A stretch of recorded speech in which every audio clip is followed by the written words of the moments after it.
Hey guys, how's everyone doing? This is the Sentinel watching over Geekdom, and welcome back to Sentinel Reviews. It's that time once again. Today we are reviewing The Diary of River Song, Series 6. Series 6 was released in August of 2019 and stars... let me try that again. Series 6 was released in August of 2019, directed by Ken Bentley. Series 6 stars Alex Kingston as River Song, Jamie Glover as Ian Chesterton, Gemma Powell as Barbara Wright, Claudia Grant as Susan Foreman, Ralph Watson as Captain Ben Knight, Clive Wood as Dibsworth, Dan Starkey as Commander Sturm, and Christopher Benjamin as Henry Gordon Jago. As always, there is a blanket spoiler warning in place, just in case I talk about spoilers.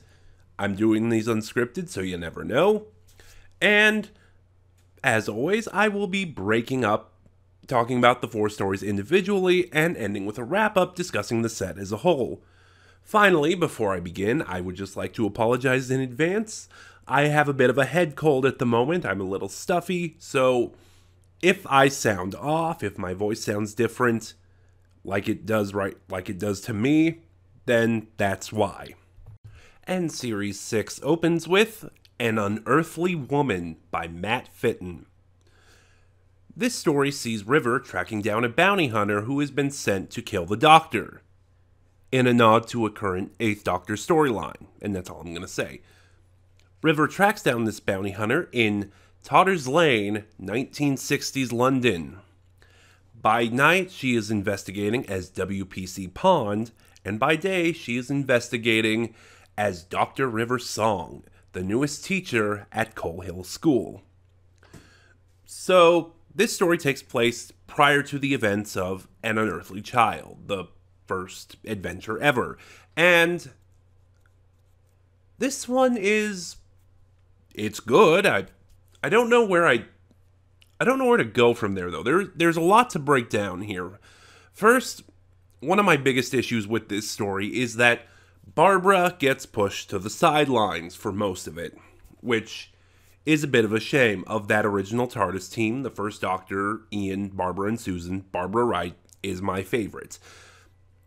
So she doesn't really get a lot to do. She has a couple of good moments, mind you, but yeah, as far as what The Diary of River Song is, she gets sidelined, and she interacts with River the least.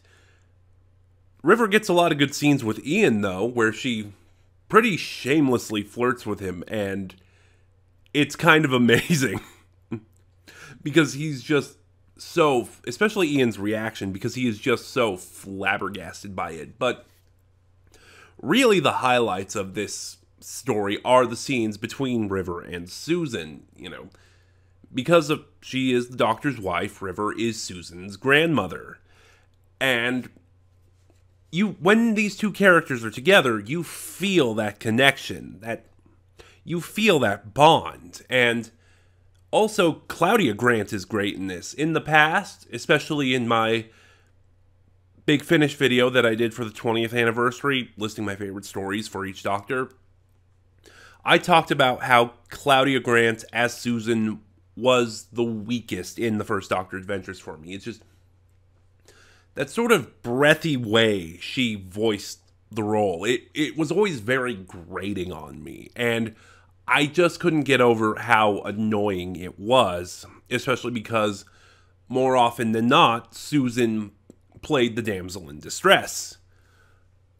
However, as I said in that video, with TikTok World, Susan, or I should say Claudia Grant as Susan, finally started winning me over. And I think because of that, I don't have a lot of those issues here with her.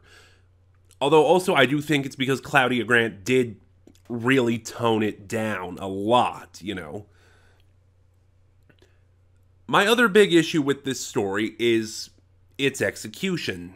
There is another student in this story, there's actually a couple, named Lloyd and Sheila, and they are portrayed as Susan's friends because they're also outsiders, so they stick together. And Sheila is very much a problem child. She's cutting class, she's acting out, and every time we see Ian and Barbara, they're talking about their concerns with her, and I thought it stood out a bit, but then Matt Fitton talked about it in the making of. He basically said something along the lines of, oh, we couldn't have, even though this story has Ian, Barbara, and Susan, we couldn't have them interact with Susan because of the events of An Unearthly Child. We couldn't have that for a contradiction. So I created a new character that Ian and Barbara could show concern in, show an interest in. So basically what happens is that everything Ian and Barbara do with Susan in regards to Susan in An Unearthly Child, they're doing here with this other student, Sheila. And that is just incredibly lazy. I have one other major issue, but I'll circle back around to it in just a second. There is also, and I'm not considering this a spoiler because it doesn't contribute to the plot, there is a couple scenes where River meets the First Doctor, played by David Bradley. And they are just adorable. They are some of the most fun scenes in this story, which, as I said, on the whole, is really good. And these interactions made me excited for when River will eventually team up with the First Doctor. I'm just, now because of this interaction we got, I am more looking forward to it than ever. My final issue with this is the monster itself, this bounty hunter that has been sent to track down the Doctor. You can't understand it at all. And like I said, that was my big problems with the Discordia and Spod in Series 4. 87% of the time it's talking, you can't understand a thing it says. Like, so many times in preparation for this review, I had to rewind the story to try it because it was like, could you do that again, please? And yeah, I understand it's not human, but you could have toned down some of the alien effects to make it sound more, to make it more understandable. Although, that being said, you could understand it in the climax, so at least there was that. Overall, An Unearthly Woman is a decent story, and it is a very strong start to Series 6. Moving on is The Web of Time by John Dorney. This story sees River hired to track down a missing painting from a set of 6. And that painting went missing in London in the 1960s, during the evacuation. This story takes place during The Web of Fear, or again, just prior to it. With one exception, the next story, most of these stories are prequels. And this story was also interesting because the theme of Series 6, and I'll talk about this a lot more for the overview, is that River's adventures are going on in the background of some of the Doctor's most well-known adventures. So, like I said, An Unearthly Woman was An Unearthly Child, The Web of Time is The Web of Fear, so on and so forth. I'll talk about them when we get to them. And this one is interesting because in regards to that, The Web of Fear is a story I haven't seen. So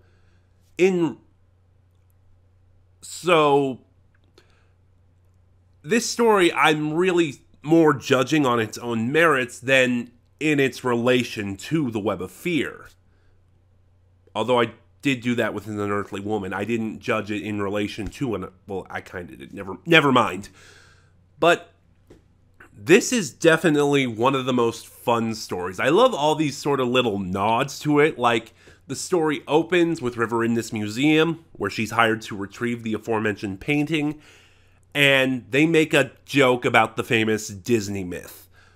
Or when River went into London and she crosses paths with Ben Knight, she makes a joke about the infamously indecipherable unit timeline. And there's a lot of fun nods like that throughout this story, but I think most of them are here in The Web of Time.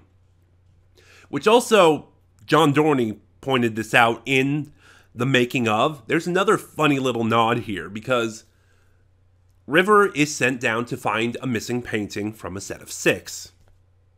The Web of Fear is a 6-episode serial with 1 episode missing.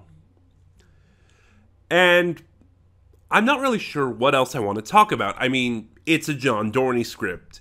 Even though it seems like they've been stretching him thin more often than not, because with Big Finish, you kind of see John Dorney's name pop up everywhere, especially in the Doctor Who stuff. But even his weaker scripts are still really good. And as I said earlier, River meets Captain Ben Knight, a character who will help the second Doctor in the Web of Fear, but ultimately die, which adds another aspect of this story I like. This is a fixed points in time story, where going through the events, they know, the time traveler, usually the Doctor, in this case it's River, knows that nothing can be altered, which gives the story a bit of tragedy, you know? And like I said, in New Who, some of my favorite stories are fixed time stories. Father's Day and Demons of the Punjab, for example.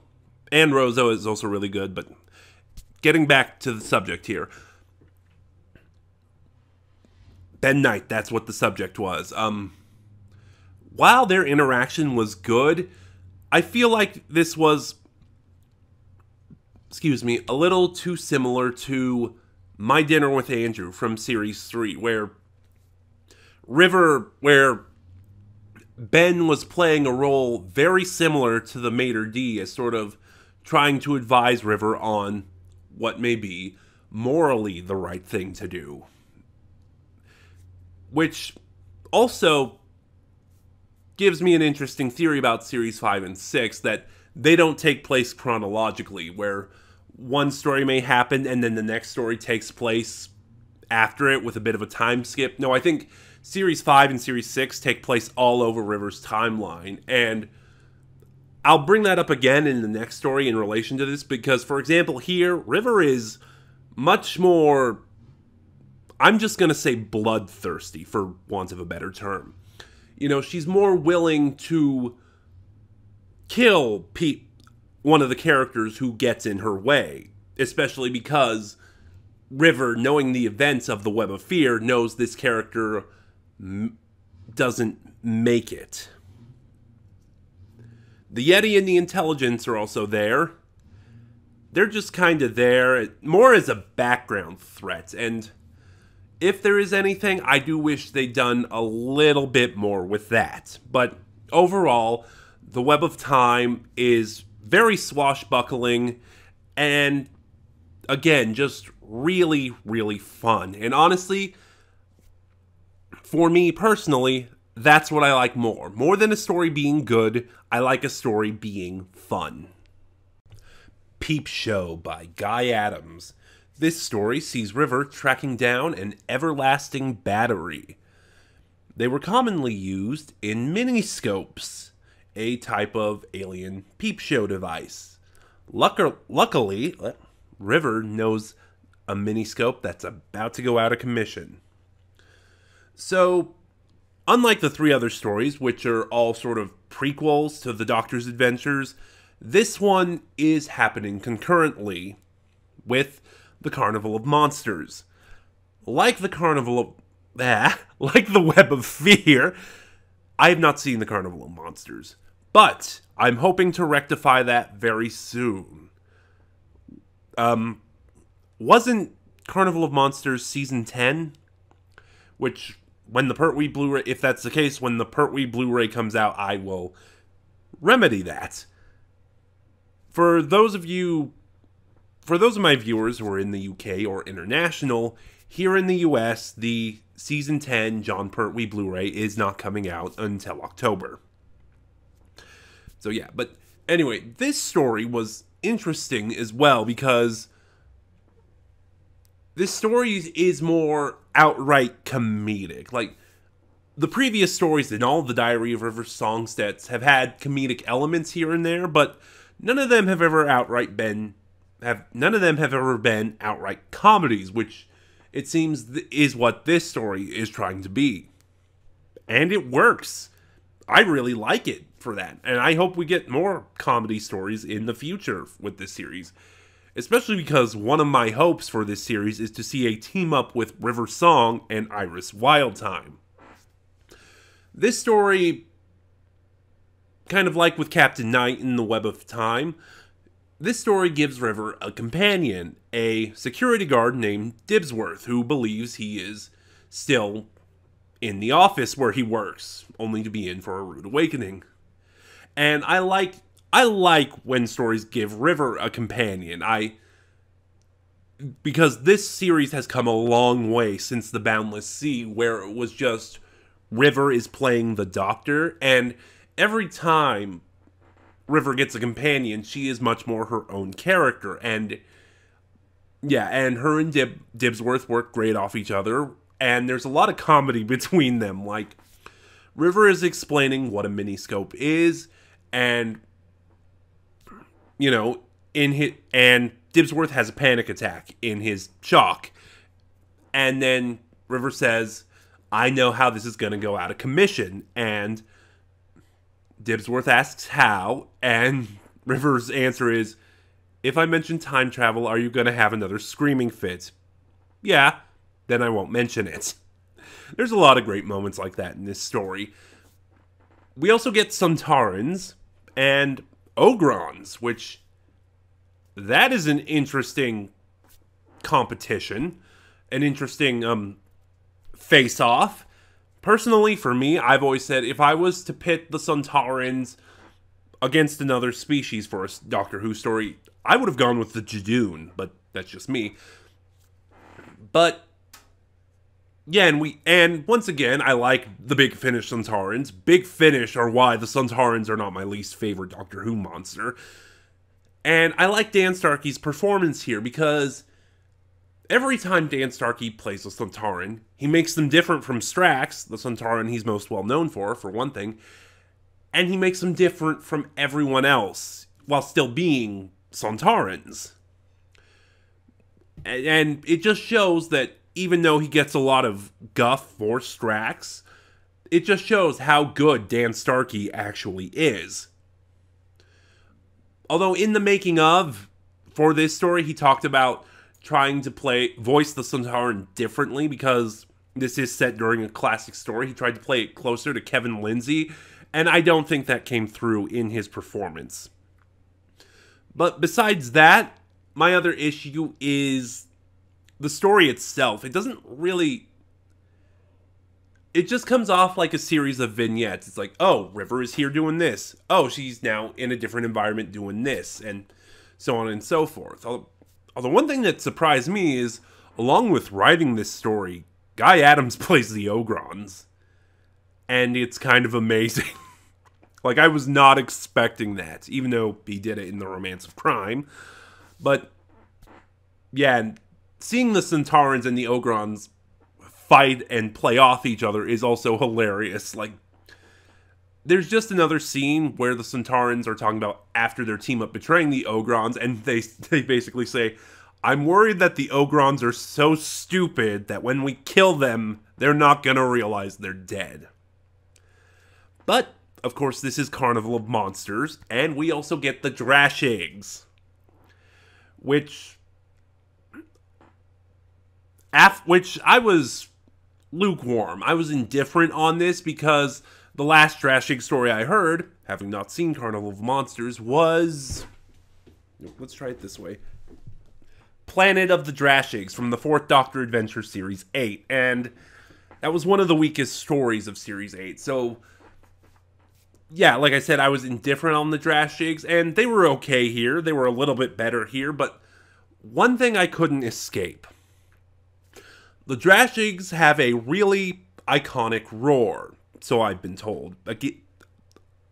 Take a shot every time I mention I haven't seen the Carnival of Monsters at this point. But no, and just listening to the Drashigs roar, it was basically the same sound played on a loop, which wasn't a big deal, but it was a little bit distracting. Like, I file it under nitpick because, you know, while animals can roar, and it's not always the same sound, so they could have diversified a little bit, I felt. But yeah, Peep Show was... Oh. And like David Bradley at the end, like David Bradley in An Unearthly Woman, at the end of this story there is a cameo by Tim Treloar as the Third Doctor. And I am spoiling it, yes, because there is no bearing on the plot. And I like their scenes together, but I felt it was a little weak. Because River mentions the Green Death, Joe Grant's final story as a companion. And it was okay. Like I said, it's one of the weaker interactions River's had with a Doctor, especially given what Peep Show has been so far. It's just like, here, let's bring down your mood a little bit. But, oh, also, final thoughts on this. The Drashigs were way too loud, which I get, but... And there's a sense of it, too, because the characters are trying to yell over the Drashigs as they flee from them, but the Drashig sounds were so loud that even with the other characters yelling, I couldn't hear them. And that's all I really have, so Peep Show was fun, again, and it gives us something new in the Diary of River Song range, as we haven't gotten a just pure comedy before. And Series 6 concludes with The Talons of Greel by Paul Morris. After The Web of Time, The Web of Fear, and Peep Show, The Carnival of Monsters, we're back to a story I've seen. Yay! Because this story is a prequel to The Talons of Weng-Chiang, a fourth Doctor story. Guys, River sings a musical number. That's all you need to know. No, I'm just kidding. There's more, but now, again, as I said, we're back to a story I've seen. And because I've seen The Talons of Weng-Chiang, this is a weird story in relation to the story it's prefacing. Not bad. Every time I feel like we use words like overrated, least favorite, weird, I feel like there's a connotation that means bad. There's no connotation here. I want to be well heard on that. And it's just, this story makes some weird decisions. It's, specifically regarding Li Sen Chang and Magnus Greel. Everything else is well enough, it's good enough, but how to approach this? Well, I'll start by talking about Jago. At first, it was a little off-putting how sort of cold, how sort of brusque Jago is in this story. But then I thought, oh, that makes a little bit of sense, because in The Talons of Weng-Chiang, Jago only plays the showman. However, when the curtain closes, he is very shrewd. He is a businessman, and that's sort of what comes across in this story. And like I said, on my first listen, it was a little off-putting, but when I remembered the context, it made it work a lot better. It also works that this is a prologue, a prequel to The Talons of Weng-Chiang, because Jago and Lightfoot didn't meet until Talons. But yeah, aside from that, so I want to start by saying this. Wow, I just blanked. While Jago and Lightfoot Forever was a good send-off to the Jago and Lightfoot series, The Talents of Greel is a good send-off to Henry Gordon Jago, because without George Lightfoot, without Trevor Baxter, I really don't think Big Finish should use Jago anymore, even if just a cameo. It works here because it is a prequel, but it's just Jago and Lightfoot. They are a duo, so yeah, that's what I think The Talents of Greel is. It's a send-off to Jago.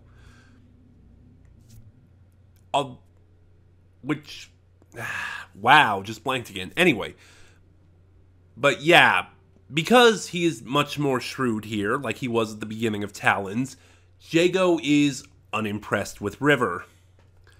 Which, again, is a very cute scene. It's a very cute interaction because, you know, that's not something we normally see with River. Unless we're talking a villain, but... And River almost takes a back seat to this story with everything going on. Like, we have what River's doing. We have Greel and Chiang, and then we have Jago. And the stories are all intertwined really well. And then there's Greel and Chiang, which, again, some of the weird stuff, a lot of the weird issues I have, again, not saying it's bad, but a lot of the weird things that happen in this story are in regards to Greel and Chiang. For example, several times, Greel mentions to Chiang, or River even mentions to Chiang, that Magnus Greel is a time traveler. He is from the future. However, in the Talons of Weng-Chiang, which, full disclosure, it has been a little while since I watched, there was never a mention of whether or not Chiang knew that Greel was from the future, because Chiang always treated Greel as his god, Weng-Chiang, which I think was Greel's cover. It was how Greel kept Chiang under his thumb, which leads into my next point, that Chiang here seems a lot more opposed to Greel. He seems a lot more argumentative, confrontational, like, he doesn't do everything blindly, like he does at the beginning of the Talons of Weng-Chiang, which, when you remember that this story happens first, again, is a little weird. It's like, so what happened to Chiang between this story and Talons that Greel was able to subdue him back under his thumb? Actually, now that I think about it, a lot of the weird issues that I have with this story don't have to do with Magnus Greel at all. They have to do with Li Sen Chiang. Like the fact he has a romance. And it's cute, the two actors play well off each other, but again, it's head-scratching.